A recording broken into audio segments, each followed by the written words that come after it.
Once upon a time, Blizzard used to be one of the most consistent gaming companies. When you saw that a game was made by Blizzard, you knew it was going to be something special. They made these titans of gaming like World of Warcraft, Diablo, Hearthstone and StarCraft. But even after releasing such big titles, Blizzard was yet to release their magnum opus, their best-selling video game. A game that would sell over 35 million copies. Overwatch.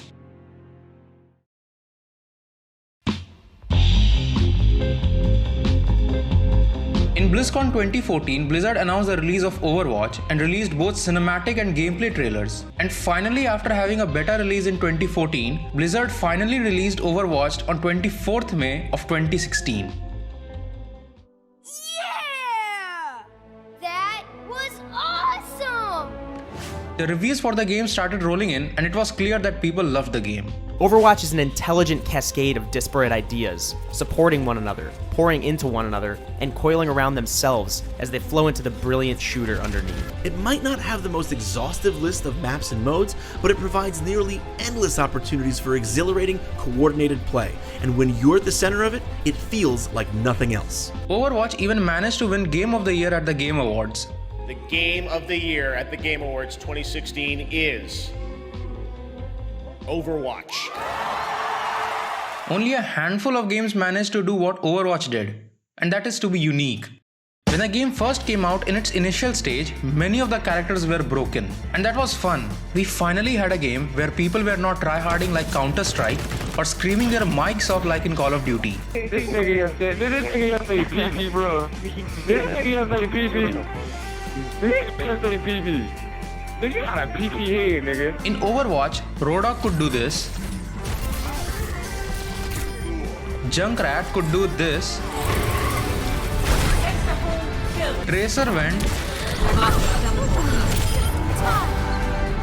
And every 2 seconds, McCree said,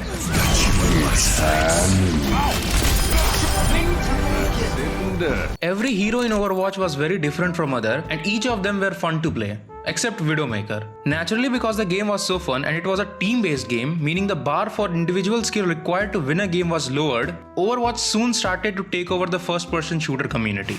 We got multiple creators on YouTube dedicating their entire channels to Overwatch. We had people making parodies, some of them gaining views in tens of millions.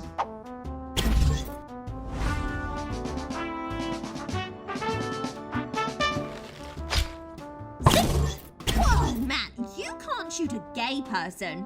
Wait, what? You hear that, everyone? Hanzo's homophobic! Boo! Get off the stage! I'm not on the what?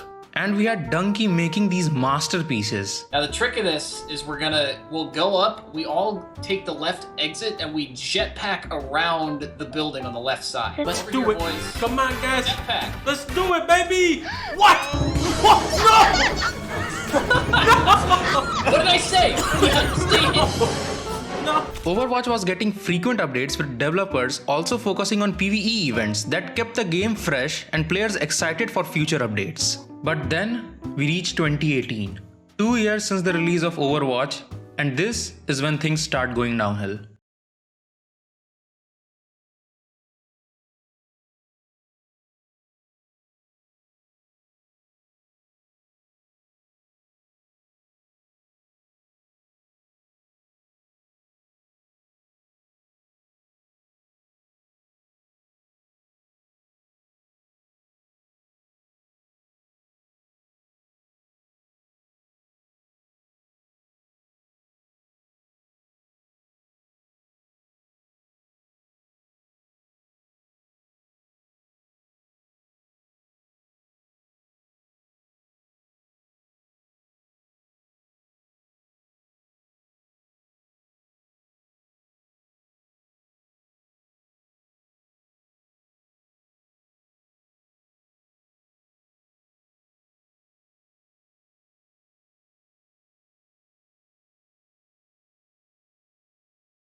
The esports scenario of the game and Overwatch League, and slowly by 2019, Overwatch started to lose its steam. And finally at BlizzCon 2019, Blizzard announced Overwatch 2. Monsieur, does this mean Overwatch is back?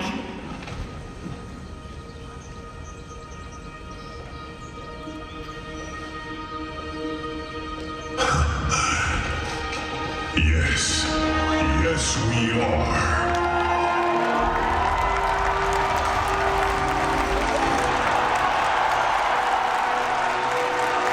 And then after announcing the game, for 2 whole years, nothing. No trailers, no news about new heroes, nothing at all. Then at BlizzCon 2021, we got some news about Overwatch 2. And by news, I mean Overwatch 2 was getting delayed. So finally at 4th October 2022, Overwatch 2 gets released and we get our hands on the game. So how is it? It fucking sucks. I mean Blizzard, what is this? You made this and now you give me this? Overwatch 2? It's more like Overwatch doo-doo. You are disgusting. You'll never find love. Blech. Instead of adding content to the game, you have started removing content. But let's back up a little. There are already multiple videos on YouTube regarding how bad is Overwatch 2. But rather this video is about understanding why the game is so bad. Because Overwatch 2 is simply not just the result of bad development ideas or uninspired game design, but it is an example of how a game gets killed due to the things going on inside the company which always remains behind the scenes.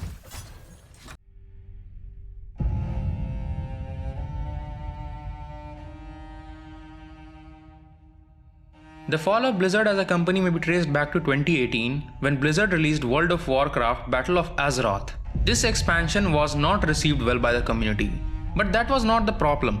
The actual problem was that Blizzard wasn't making any adjustment to the game, nor were they acknowledging the problem in any way. And this is when the red flag starts to show. When a company starts to ignore its player base, that is when you know it's about to go downhill.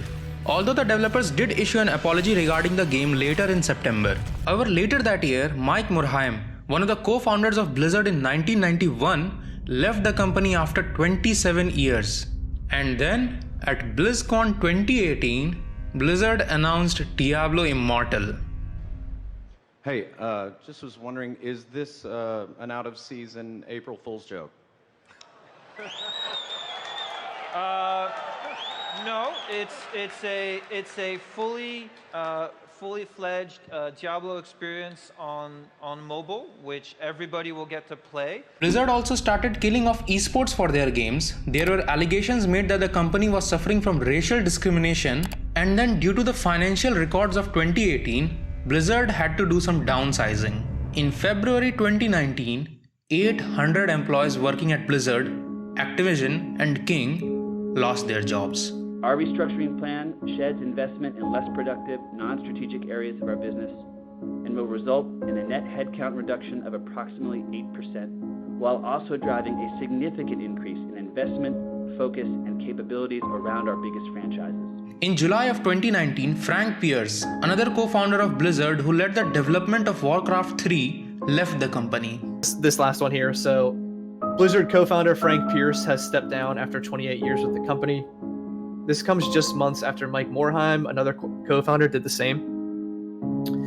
And this just leaves one of the original co-founders left at the company, and that's J. Allen Brack, and he's the current president of Blizzard as well. I've seen a lot of people on social media commenting about this, and the vibe that I'm getting is that people are saying that this portrays the decline and the eventual end of Blizzard.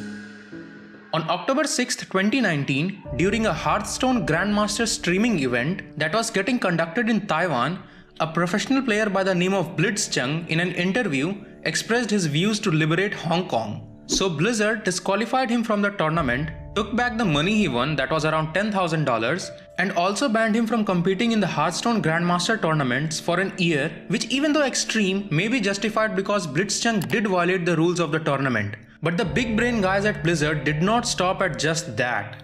They also fired the 2 casters conducting the interview. What? How does it make any sense to fire the interviewers for something they never did? People started speculating that Blizzard was taking such extreme steps to appease its Chinese market and also due to its affiliation with the company NetEase. Tencent, a massive Chinese gaming company, has a 5% ownership share in Blizzard. And on top of that, Blizz does pretty big business in China. There are 4 Chinese Overwatch League teams, one of which is owned by NetEase, one of the largest gaming and internet companies in the world, who just so happen to release all of Blizzard's games in China. Now I don't know about you, but when a company that makes video games that have a gorilla who is also a scientist, starts to make its decision based on the international politics, then that does not bode well for the future of the company. So as a result of these bizarre actions, protests start happening regarding free speech in the company. Tensions build up, and finally in BlizzCon 2019, hundreds of people gathered for this protest. I understand why a company would want to stay away from political speech, but when it comes to something that is so universal, it kind of transcends politics, I feel that they should support players speaking up and speaking their mind. Blizzard's president Alan Brack apologized for the tense environment at the company and the actions that the company took. However, the 2 casters would remain fired, and the company would not revert its initial decision. Before we start the opening ceremony, I want to say a few words. You know, Blizzard had the opportunity to bring the world together in a tough Hearthstone esports moment about a month ago, and we did not. We moved too quickly in our decision making, and then, to make matters worse, we were too slow to talk with all of you. The company continued to fumble around for the entirety of 2020 by banning another esports player because he supported his wife, one of the 800 employees that lost their job in the initial downsizing. There were allegations of unfair wage gaps between the employees and discrimination within the company, and then, finally in April of 2021, Blizzard calls in a nuclear score streak.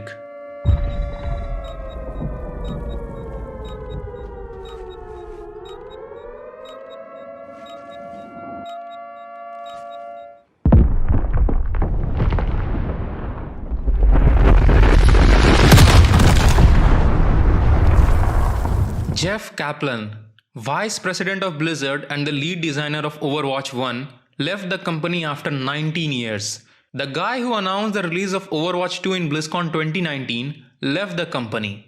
And this was his official statement after leaving the company.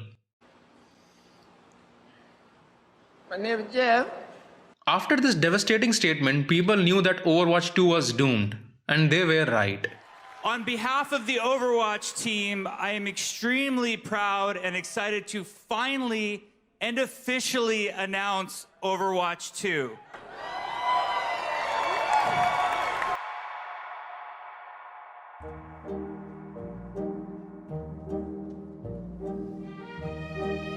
It is no easy feat to live up to the hype of being a sequel to a titan like Overwatch. So during the announcement, the developers said that they were focusing more on the PvE element of the game.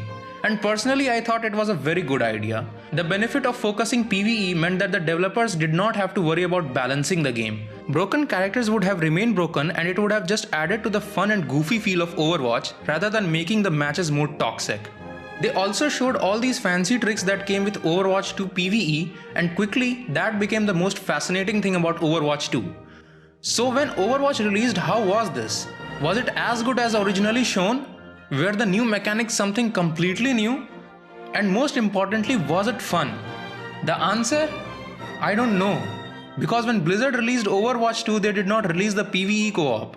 And the probable release date is sometime in 2023, most probably because these dumb asses haven't yet started working on it. Remember how in the start of the video I said that Overwatch was one of the best first-person shooters? Overwatch 2 took a more interesting approach than Overwatch 1. Instead of being a first-person multiplayer, Overwatch 2 is now a loading screen battle royale. A battle royale where you have to compete against 30,000 players to just get into the game. Overwatch 2 also had the idea to turn the game from a 6v6 into a 5v5, and each team having only one tank. And the reason the developers gave for that was that it was hard to track what 11 players are doing on the battlefield, and so they removed one tank so that rather than competing with 11 players, you have to just compete with 30,000 players in how long can you keep Overwatch 2 open. We really want Overwatch 2 to feel like the next evolution, a true sequel to the first game, not an add-on. It's not a small part, it's not an extension of the original game. This is an evolution and a replacement to the original game, and I think it's exciting. What about the other changes that Overwatch 2 did to be a worthy sequel of Overwatch 1? Well, they changed McCree's name to Cassidy, and that's it. They just recycled the old maps and made all the fun characters of Overwatch suck ass. Mei can't freeze enemies any longer. If you are a road dog and you hook enemies, you are the one who dies. And Widowmaker still sucks. Overwatch 1 was primarily replaced by Fortnite, a free-to-play game, and due to this, the developers only had one good idea, and that was to make it free-to-play. Because if I had to pay full price to play this piece of shit, then let's just say this would not have been a good day for my computer.